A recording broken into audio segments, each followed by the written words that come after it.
Merhaba arkadaşlar, PES Sevenler Birliği kanalına hoş geldiniz. Yeni bir kampanyamız var arkadaşlar. Atalanta takımı özel Konami yeni bir kampanya getirdi ve herkese 3 tane Atalanta futbolcusu hediye ediyor. 3 tane ücretsiz açma hakkımız var. 3 tane Atalanta futbolcusu. Kampanyaya baktığımızda oyuna girdiğimizde bir tane ücretsiz açma hakkı verilecek. 2 taneyi de etkinliklerden kazanacağız. 3 tane ücretsiz açma hakkı, Atalanta'dan 3 futbolcu hediye edilmekte. Bir de hedefleri yeni bir şeyler eklemişler ama hediyeler çok az. Bir tane beceri antrenörü, bir tane pozisyon antrenörü. Herhangi bir e-futbol parası, GP antrenörü bulunmamakta. 3 tane Atalantalı futbolcu ve birer tane de beceri antrenörüyle pozisyon antrenörü. Detaylara baktığımız zaman oyuna girdiğimizde ücretsiz açma hakkı veriliyor. 6 Haziran tarihine kadar da bu kampanya devam etmekte arkadaşlar.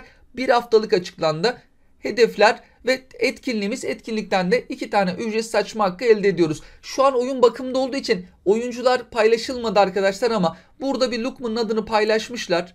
Lookman'ı kullanarak hedefleri tamamlayın diye. Demek ki o 3 oyuncudan bir tanesi Lookman ki kendisi hat-trick yaptı.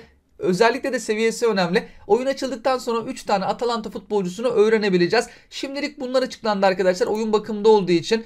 Daha önce 7. yıl dönümünden dolayı da kampanya içerisinde olduğumuz için orada son haftaya giriş yapıyoruz. Bu kampanyanın da artık son bir haftası, önümüzdeki hafta bu kampanyada tamamlanmış olacak. Haftaya Perşembe yeni sezona geçeceğiz. Yeni adaylı sözleşmeler, yeni maç bileti, yeni sezon haftaya Perşembe bizleri bekliyor olacak. Oyun açıldıktan sonra da gelenleri inceleriz arkadaşlar. Sizler de yoruma görüşlerinizi bizlerle paylaşabilirsiniz. Hoşçakalın.